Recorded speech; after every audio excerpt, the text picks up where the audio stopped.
गुरु प्यारी साथ संगत, दूर दूर से आए हुए प्रेमी भाई बहन, बहुत शुभ घड़ी है।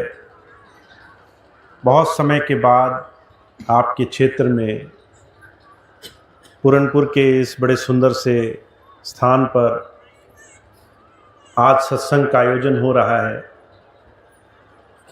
आज हम सत्संग के साथ साथ माता सुशीला जी के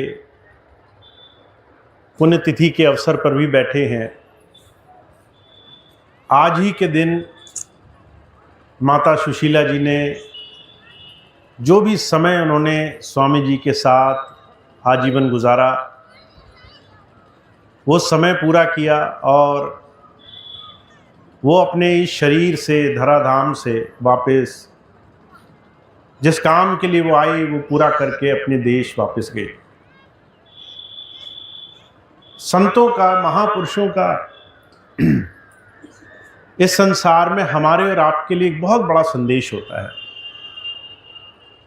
कबीर साहब कहा करते थे, कबीर जब हम पैदा हुए जग हंसा हम रोए, ऐसी करनी कर चलो हम हंसें जग रोए। जिसने भी जन्म लिया है उसको जीवन कुछ सांसों से बंधा हुआ, कुछ समय के लिए संसार में कुछ विशेष काम करने के लिए मिला है। वो विशेष काम सिर्फ संसार की वस्तुओं की कमाई, दुनिया में गुजारा करने का नहीं है। इस संसार में आप जैसे भी रहो, बहुत संपत्ति में रहो, दुनिया के सुख साधनों में रहो, आपका समय इस दुनिया के तमाम भाग दौड़ के पीछे कटता रहेगा, आपका समय खर्च होता रहेगा।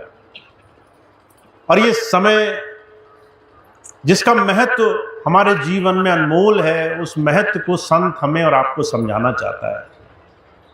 सिर्फ समय का ही मोल है।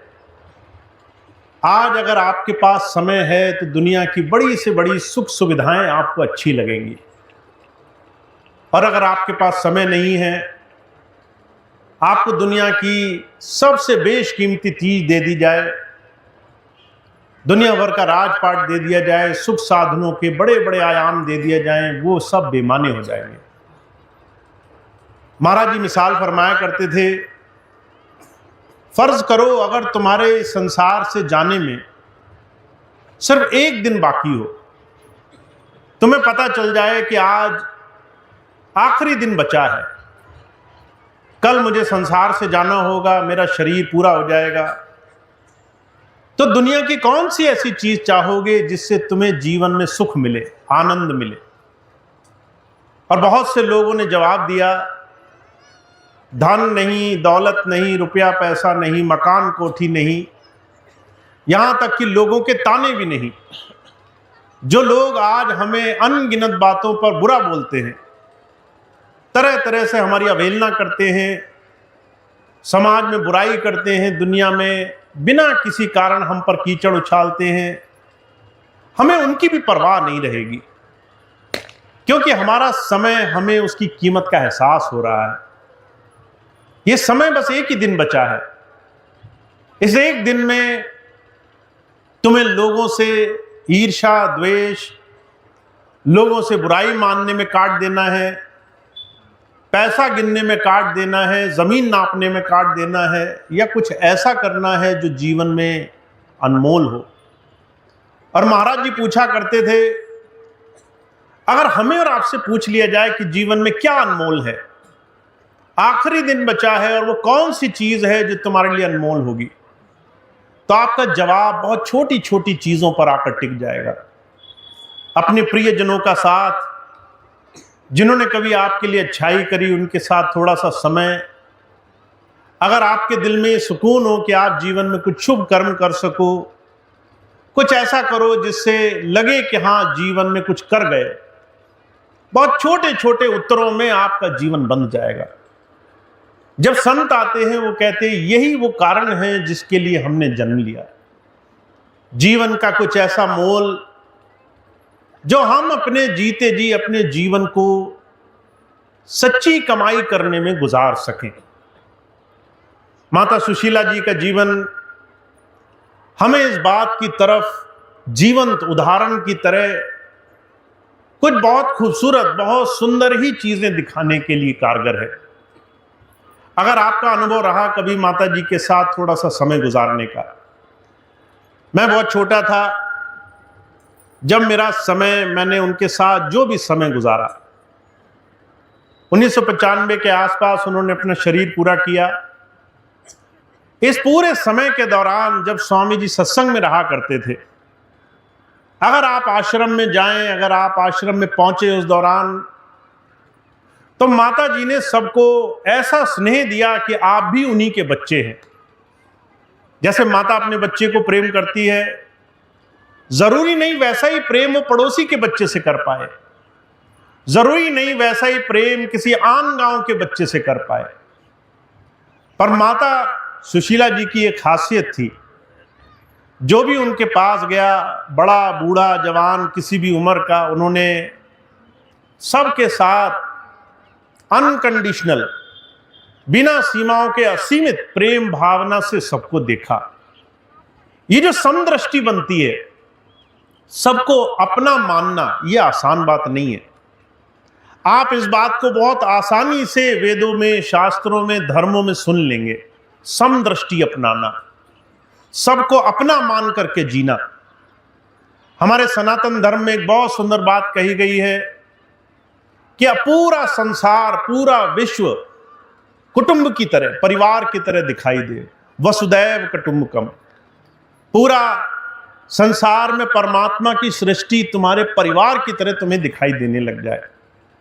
पर जब आप व्यवहारिकता में इस चीज को समझने की कोशिश करेंगे, अपने अपने जीवन में ढाल के, तो आपको पता चलेगा पूरा परिवार, पूरा विश्व परिवार देखना तो बहुत दूर की बात रही। हमें तो अपना परिवार परिवार नहीं मालूम पड़ता है। हमें तो अपने नजदीकी लोग भी अपनी इच्छाओं के अनुरूप अपने मालूम पड़ते हैं। अगर हमारी बात मानी तो तुम हमारे हो, वरना तुम पराये हो। अगर हमारे हिसाब से चले तो तुम हमारे मित्र हो, अगर हमारे हिसाब से जीवन जिया तो ही तुम हमारे हो। हुजूर कहा करते थे, जिसे संतों ने समदृष्टि कहा है, वो आसान नहीं है। उसको आसान बनाने के लिए गुरु आपको अपना सानिध्य देता है। संतों की जो सबसे बड़ी कृपा हमारे जीवन में हो, वो हमारे स्वभाव को, आचरण को बदलने वाली होती है। हम कैसे किसी महापुरुष के पास जाकर संसार में अपना नजरिया बदलेंगे, अपना दृष्टिकोण बदलेंगे? कैसे हम ये देख पाएंगे कि दुनिया में हर एक इंसान सिर्फ कर्म भोग के कारण संसार में और अच्छा और बुरा होता है? इसलिए मैं हमेशा एक छोटी सी चीज आपको कहना चाहता हूं।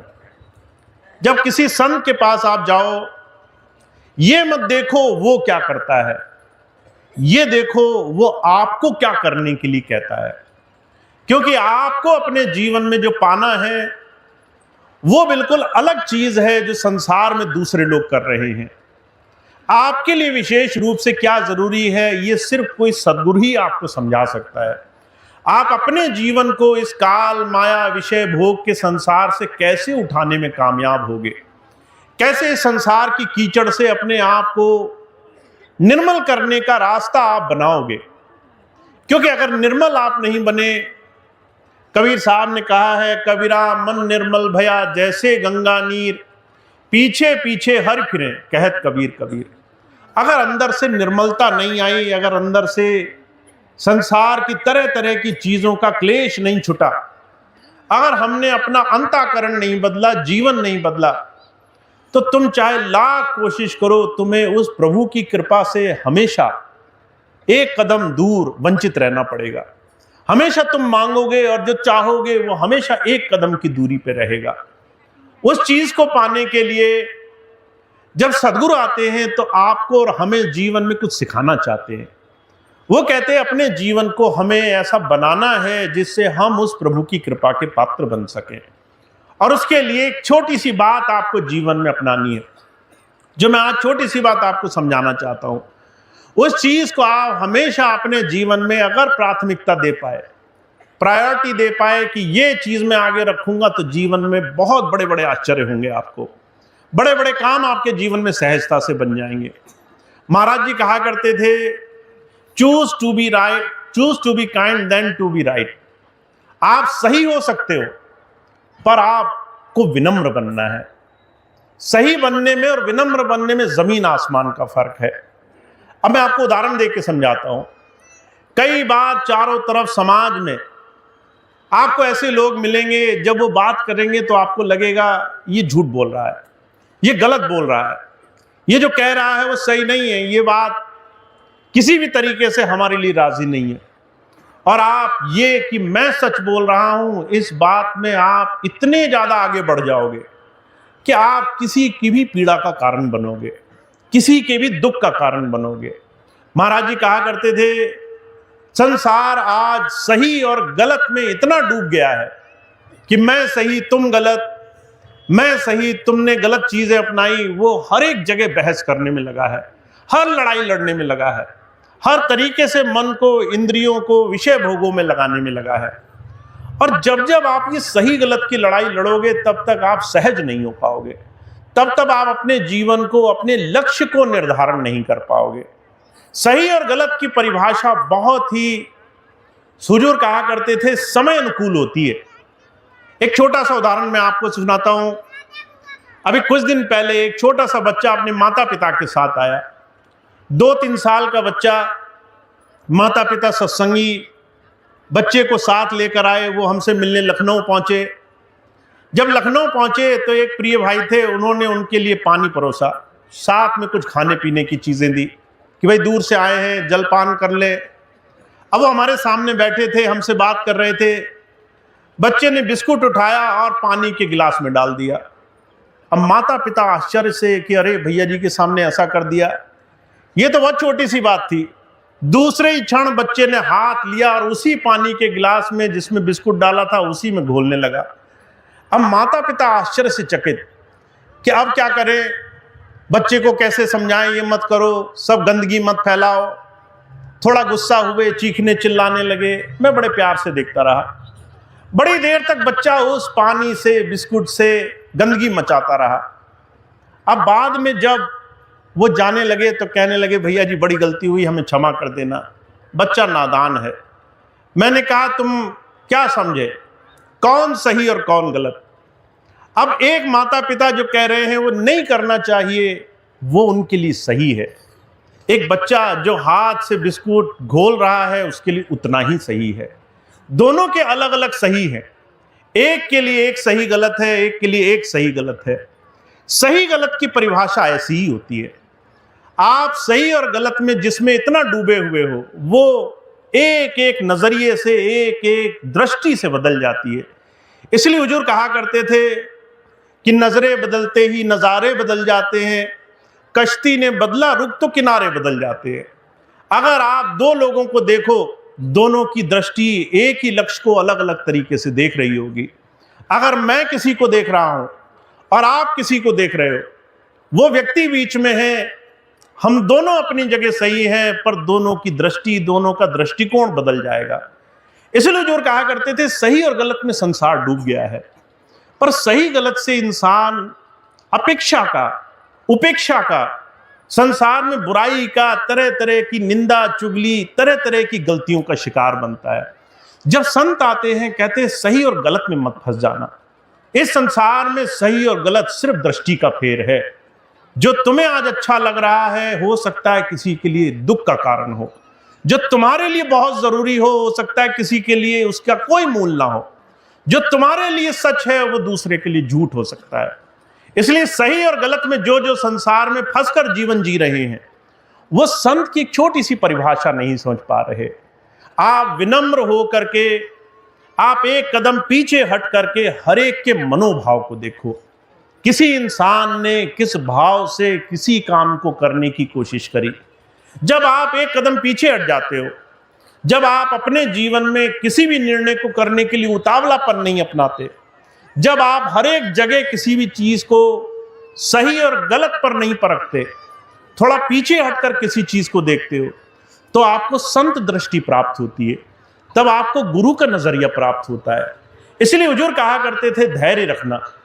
धैर्य रखोगे तो आपको समझ में आएगा हर एक सफल काम सफल होने से पहले मुश्किल हुआ करता है। हर एक अच्छी चीज अच्छे होने से पहले खराब दिखाई देती है। किसी भी आप बड़े काम को करोगे तो शुरू शुरू में कुछ संकट जरूर आएगा, पर वो संकट इसलिए नहीं है कि आप किसी भी चीज को करने के योग्य नहीं हो, इसलिए क्योंकि आप किसी चीज को पाने के लिए हकदार हो या नहीं हो, ये परमात्मा परखना चाहता है।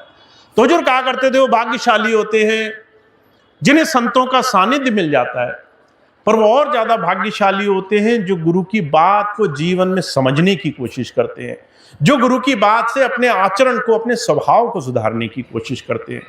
मुझे आश्चर्य इस बात का होता है आज भी लोग संतों को मानते हैं, संतों की बात को नहीं मानते। महापुरुषों को मानते हैं, भगवान राम को मान लेंगे, भगवान राम की बात को नहीं मानेंगे। भगवान कृष्ण को मान लेंगे, भगवान कृष्ण के बात को उनकी जीवन यात्रा को नहीं समझेंगे। अगर आप किसी भी महापुरुष के जीवन को उठाकर देखो, जिन संतों महापुरुषों के, जिन अवतारी पुरुषों के, जिन प्रभु रूपों के आप जीवन से कहते हो हे प्रभु मेरे जीवन में कष्ट ना हो, अगर आप उनके जीवन को देखो, उन्होंने भी जीवन में सुखों को त्याग कर कष्टों को अपना कर जीवन में आगे बढ़ने के रास्ते खोजे। उन्होंने खुद संकट सहा है, खुद संसार में तरह तरह की यातनाएं सही है, तरह तरह के कष्ट सहे और उसके बाद भी दुनिया को एक संदेश दे गए।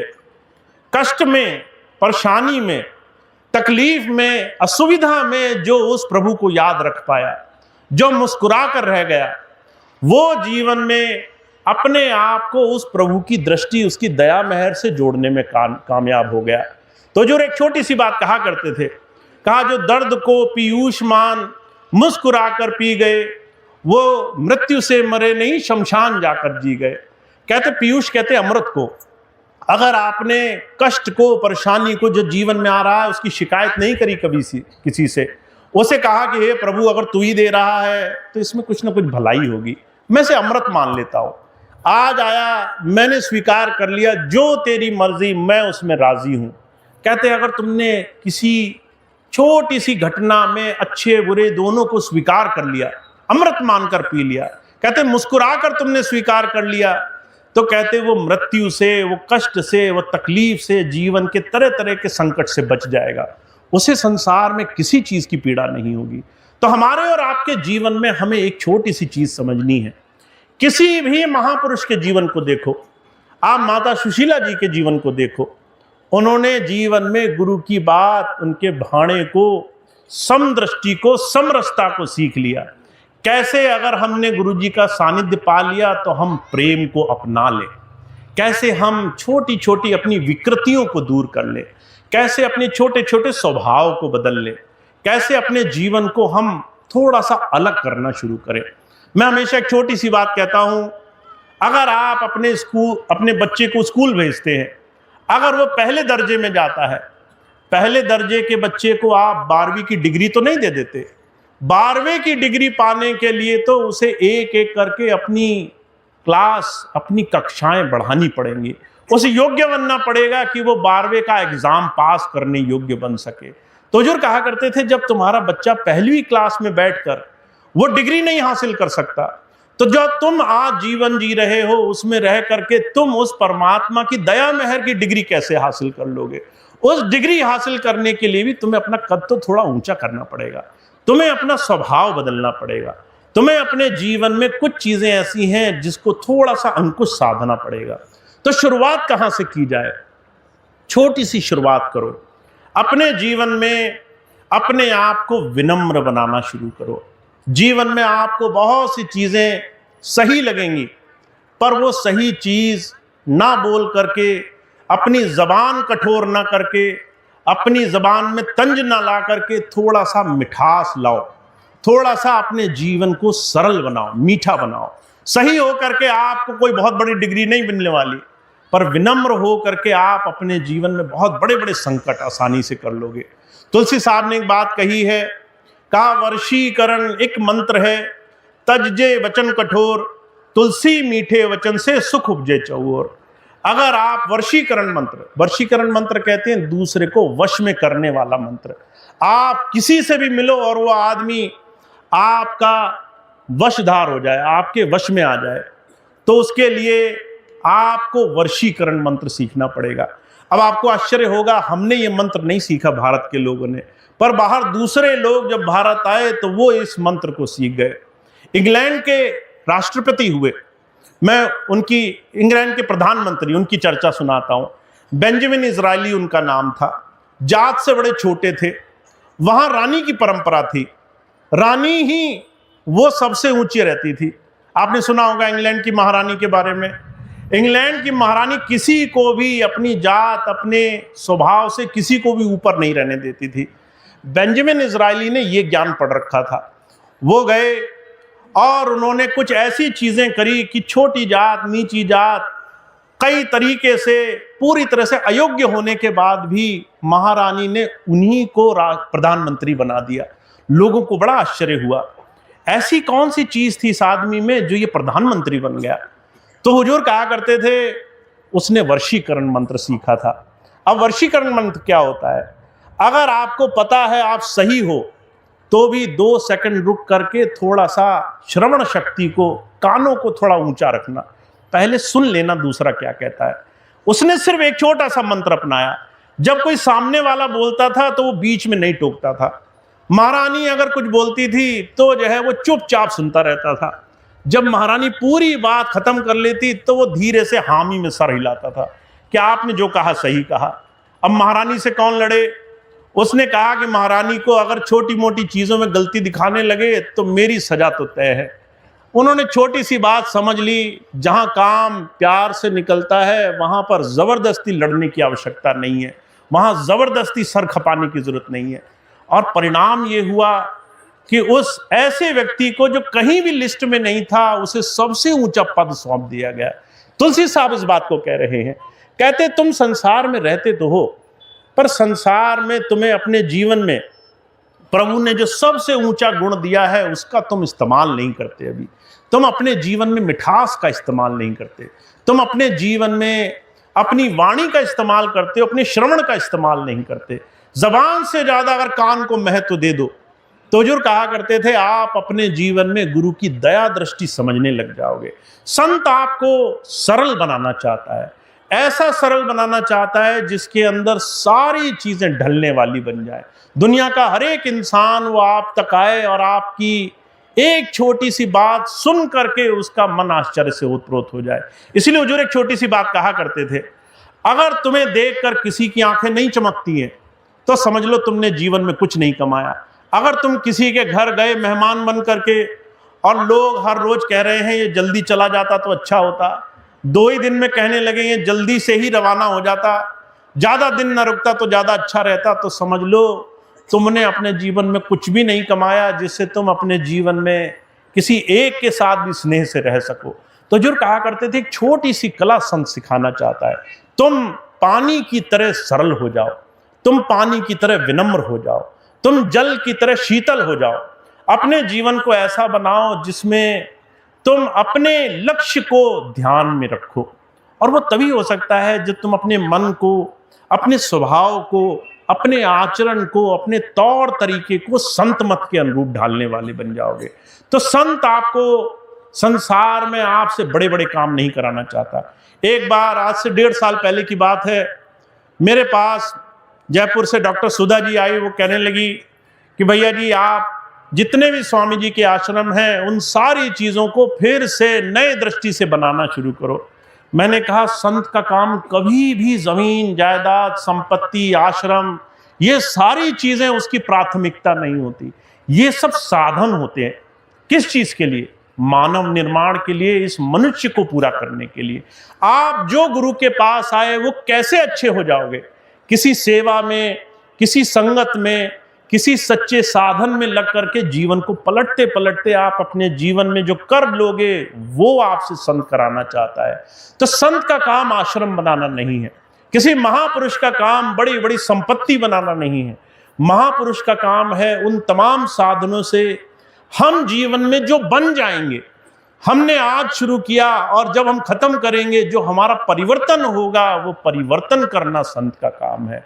तो हमारे और आपके जीवन में अगर बदलाव ना आए, हमारे और आपके जीवन में अगर 10-10 साल, 20-20 साल, 40-40 साल लगने के बाद भी जीवन में परिवर्तन ना आए, हम जैसे थे वैसे ही रहें, हम जैसे पहले जीते थे वैसे ही जिएं, हम जैसे पहले करते थे वैसे ही करें, और मन में ये क्लेश रखें, दुख रखें कि जीवन में बदलाव नहीं हुआ, तो माफ करना, हम गुरु की कृपा दृष्टि से अभी थोड़ा सा पीछे रह गए। तो हुजूर कहा करते थे, आज के समय में, आज के इस कलयुग में, आज के इस दौर में हमें अगर गुरु से कुछ पाना है तो आचरण पाना है। हमें अगर गुरु से कुछ पाना है तो अपने मन को बदलना आना चाहिए, हमारा स्वभाव बदलना चाहिए। अगर हम कल भी कड़वी बात बोलते थे तो आज हमारी बात में थोड़ी सी मिठास होनी चाहिए। और स्वामी जी एक बात कहते थे, अगर तुम सच्ची बात भी थोड़ी कड़वाहट से बोलोगे तो वो सच्ची बात सच्ची नहीं लगेगी, और अगर तुम झूठी बात भी आज मिठास से बोल जाओगे तो लोग तुम्हारी झूठी बात भी मान जाएंगे। तो तुम सच्ची बात को अगर मीठे से बोलना सीख जाओ, तुम अगर अच्छी बात को थोड़ी विनम्रता से बोलना सीख जाओ, तुम अगर नीति की बात को थोड़ा सरलता से समझाना लग जाओ, तो तुम्हारी बात को कोई काट नहीं सकेगा। तो आप अपने जीवन में अगर गुरु की दया दृष्टि पाना चाहते हैं तो पहला मूलभूत सिद्धांत, ये फाउंडेशन एलिमेंट, ये बुनियादी पत्थर अपने जीवन में रख लो। आप अपने आप को जितना सरल, जितना मीठा बना सकते हो उतना मीठा बनाओ। जबरदस्ती अनगिनत युद्ध में, लड़ाइयों में, संग्राम में उलझने की जरूरत नहीं है। मैं आपको एक छोटी सी घटना सुनाता हूं, मेरी बात ठीक से समझ जाएंगे। अभी कुछ समय पहले की बात है, एक जगह मैं गया, वहां पर कुछ भाई बहन वो तरह तरह से सेवा कार्यों में लगे हुए थे। उसी बीच में अचानक किसी बात पर मुद्दा छिड़ गया। मुद्दा छिड़ते ही सेवा तो किनारे रह गई, मुद्दे पर बहसबाजी में लोग लग गए। अब कौन सही कौन गलत, उसमें बड़ा भारी संग्राम मच गया। वो संग्राम इतना सख्त हो गया, मैंने थोड़ी देर में कहा, मैंने कहा भाई, जिस चीज के लिए आप बात कर रहे थे वो विषय तो पीछे छूट गया, जिस चीज के लिए आप ये सारी बहस करना शुरू की वो तो पीछे छूट गया। कहने लगे, भैया जी, जो बात बुरी बोली गई उसका जवाब देना बड़ा जरूरी है, उसका जवाब देना बहुत आवश्यक है।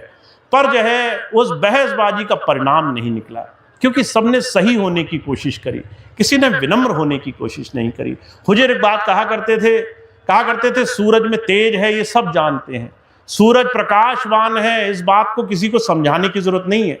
पर जो है जेठ की गर्मी में जब सूरज तेज होता है तो किसी को अच्छा नहीं लगता। लोग जो है सूरज को भी विनम्र देखना चाहते हैं कि भाई वो भी शीतलता में थोड़ी थोड़ी गर्मी दे जिससे हम आनंद उठा सके। तो सही होने से भी ज्यादा जरूरी है विनम्र होना। अच्छे होने से आप अपनी अच्छी बात समझा पाओगे, और अगर आप अच्छे हुए पर जबान में तेजी रही तो जो है अच्छी बात भी असर से खाली चली जाएगी। तो हमारे स्वामी जी महाराज एक चीज कह रहे हैं, कहते हैं आपको अगर ध्यान से जुड़ना है तो आपको पहले तैयारी करनी पड़ेगी। अगर आपको जीवन में आगे जाना है तो पहले आपको अपने जीवन को तैयार करना पड़ेगा। एक बहुत ऊंचे महापुरुष ने एक बात कहा कि अगर आपको अपने जीवन में किसी अच्छे काम को लगना है तो आपको पहले उसकी तैयारी पर ज्यादा जोर देना है। आप कैसे उस चीज के योग्य बनने वाले बनोगे। तो आप और हम आज के समय में गुरु से जुड़ तो गए हैं, संत मत से तो जुड़ गए हैं, आध्यात्म को मानते हैं, धर्म को मानते हैं, पूजा पाठ करते हैं, भक्ति भावना रखते हैं, हम सनातन को मानते हैं, हम ईश्वर को मानते हैं, पर हम ईश्वर को जानने वाली कोशिश नहीं कर रहे हैं। ईश्वर को जानना, ईश्वर के गुणों को अपनाना है, ईश्वर के गुणों को धारण करना है।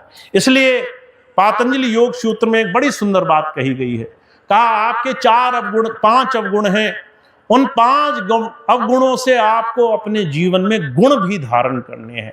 अगर काम छोड़ना है, अगर क्रोध छोड़ना है, अगर लोभ मोह और अहंकार छोड़ना है तो आपको शीलता अपनानी पड़ेगी, आपको क्षमा अपनानी पड़ेगी, आपको संतोष अपनाना पड़ेगा, आपको विवेक और वैराग्य अपनाना पड़ेगा। अगर आप ये जीवन में गुरु धारणा को जीवन में लाने के लिए तैयार हो तब गुरु का प्रेम आपको प्राप्त होगा। तो आप और हम बहुत भाग्यशाली हैं, आपको और हमको जीवन में बहुत कुछ कमाने का अवसर मिला है, पर इस कमाने के लिए आपको अपने मन को इस सच्ची यात्रा पे जोड़ना है। आपका हर रोज जब मन सुबह उठते ही आपको कहे कि ये काम करो, ये काम करो, ये काम करो, उस वक्त सही काम का चुनाव करना। का सूरमा का रण में जूझना, घड़ी एक का काम, नित उठ मन से जूझना, बिन खांडे संग्राम। आप बहुत बड़े शूरवीर कहलाओगे अगर किसी बड़ी लड़ाई को जीत लाए, पर कहते उससे भी बड़े आप शूरवीर तब कहलाओगे जब रोज सुबह आंखें खोलोगे और मन कहेगा इसने बुरा किया और आप क्षमा करना शुरू करोगे। अगर मन कहेगा कि भाई इसको जो है आज ताना मारो, ये तो बहुत बुरा बोल रहा है, और आप विनम्र होना शुरू करोगे। अगर मन कहेगा कि भाई इसने बड़ा बुरा किया, आज इसको सबक सिखाता हूं, तो आप वहां पर थोड़ा सा शीलता अपनाओगे, थोड़ा मन में ठंडक रखोगे, थोड़ा जाने दोगे। अगर आप अपने जीवन को सहज बनाओगे तो आप गुरु क्या सिखाना चाहता है इस चीज को पाने वाले बनोगे। तो मैं तो एक ही चीज देखता हूं आज के समय में, आपको लगता होगा भैया जी बड़ी बड़ी यात्राएं कर रहे हैं, भैया जी इधर उधर सत्संग कर रहे हैं, भैया जी अलग अलग आश्रमों में जा रहे हैं, पर मेरा मिशन कुछ और है। मेरा मिशन सिर्फ एक है, आपके अंदर आपके गुरु की बात आई कि नहीं आई। अगर आपके अंदर आपके गुरु की बात नहीं आई, आप कितने ही महान क्यों ना हो, वो सारी चीजें किनारे हो जाएंगी। आपके अंदर आपके गुरु की बात आपके स्वभाव का हिस्सा होनी चाहिए, आपके आचरण का हिस्सा होनी चाहिए। और एक चीज मैं और कहता हूं, किसी भी महापुरुष के सामने जा करके बड़ाई करना बड़ा आसान है। कभी आपने देखा है छोटे बच्चे आपके पास आते होंगे, आपके सामने आकर के बड़े मीठे बन जाते हैं, आपके सामने आएंगे ऐसे हो जाएंगे जैसे गाय होती है, उनसे ज्यादा सीधा कोई नहीं। पर जैसे ही माता पिता ने नजर घुमाई तो इतने उद्दंड हो जाते हैं कि अगर भाई बहन हो तो उल्टा टांग दे कहो, उन्हीं को जो है वहीं पर ठोक पीट कर बराबर कर दे। ऐसे ना बन जाना कि गुरुजी के सामने तो मीठे बने रहो, और जैसे ही गुरुजी की इधर उधर नजर फिरे तो एक दूसरे को ही बराबर कर दो, एक दूसरे को ही उनकी जो है औकात दिखाने में लगे रहो कि आज ही सीधा कर दूंगा, आज ही मैं इसको ठिकाने लगाता हूं। हमेशा ये याद रखना, गुरु सब कुछ देख सकता है, वो तब ज्यादा देखता है जब तुम्हारी नजर उस पर नहीं होती है। जब तुम उसको भूल करके ये सोचते हो कि गुरुजी नहीं देख रहे, तब सबसे ज्यादा वो तुम्हें देख रहा होता है। तो आपको जीवन ऐसा बनाना है जिसमें गुरु का आचरण, स्वभाव, उसकी दया दृष्टि हमारे गुणों के रूप में हमारे जीवन में आए। और मेरा सिर्फ एक मिशन है, स्वामी जी की सिर्फ एक दया दृष्टि है कि हम सिर्फ अपने जीवन को विनम्रता से, अपने जीवन को सेवा से, सत्कार से, सत्संग से अपने जीवन को सजाने वाले बने। हम जैसे को तैसा करने की भावना में ना उलझे रहें। किसी ने अगर हमारा बुरा किया तो हम दिन रात जलते रहें कि हम कैसे उसका बुरा करेंगे, इससे सिर्फ हमारा ही नुकसान होगा। तो आप एक छोटी सी बात जीवन में धारण कर लेना, अगर आप गुरु से जुड़ गए तो अपने जीवन को सरल बनाओ, सहज बनाओ, प्रेमी बनो। जितने प्रेमी बनोगे उतना प्रेम झलकेगा, उतना आप अपने चारों तरफ प्रेम बिखेरोगे, उतना ज़्यादा सत्संगियों में प्रेम बिखरेगा, उतना ज़्यादा लोगों के अंदर आपका स्वभाव झलकेगा। लोग दूर से कहेंगे कि ये फलाना सत्संगी बहुत प्रेमी है, मैं चाहता हूँ इसी को बार बार मेरे पास आने का मौका मिले। तो ऐसा जब तक हम नहीं बनते तब तक गुरुजी का मिशन, जो आध्यात्म का, जो सत्य का मिशन है, वो पूरा नहीं हो पाएगा। उस मिशन से हम बहुत दूर रहेंगे। तो मैं सिर्फ इतनी बात कहता हूँ, हमें एक छोटी सी चीज से शुरुआत करनी है। आप सही हो सकते हो पर विनम्र बनना। आप 1000 लोगों को ज्ञान दे सकते हो, पर अगर आपको लगे कि आपके ज्ञान देने के तरीके से दूसरे का दिल दुखेगा तो विनम्र होना स्वीकार करना, थोड़ा मिठास भरना। क्योंकि सही होने से किसी को संसार में बहुत कुछ नहीं मिला, पर विनम्र होने से आपने लोगों के जीवन बदल देने हैं, लोगों का जीवन परिवर्तन हो जाएगा अगर आप थोड़ी सी मिठास ले आओगे। तो एक छोटा सा यही विनम्र अनुरोध है, हम कैसे गुरु की बात को जीवन में ला सकते हैं। तो इतनी बात कह के मैं अपनी बात समाप्त करूंगा। आज का सत्संग कार्यक्रम समाप्त होगा। सभी भाई बहनों का बहुत बहुत धन्यवाद। आज इतने सुंदर कार्यक्रम का आप हिस्सा बने, आप यहाँ आए, अपना कीमती समय दिया, तो आप सबका बहुत बहुत धन्यवाद है। साथ साथ हर एक उस भाई बहन का, हर एक उस सत्संग कार्यक्रम के आयोजनकर्ता का, लंगर में बहुत मेहनत करते हमारे भाई बहनों का, जिन्होंने प्रचार प्रसार किया, जिन्होंने सबको सूचना दी, हर एक भाई बहन का बहुत बहुत आभार। उन्होंने आज के इस कार्यक्रम को इतना सुंदर बनाया। अब आज का कार्यक्रम समाप्त होगा। मैं एक छोटी सी सूचना आपको दे दूं ताकि आप लोग उसका लाभ उठा सकें। अब आज का कार्यक्रम समाप्त होगा। आपको मालूम है दिसंबर का महीना है।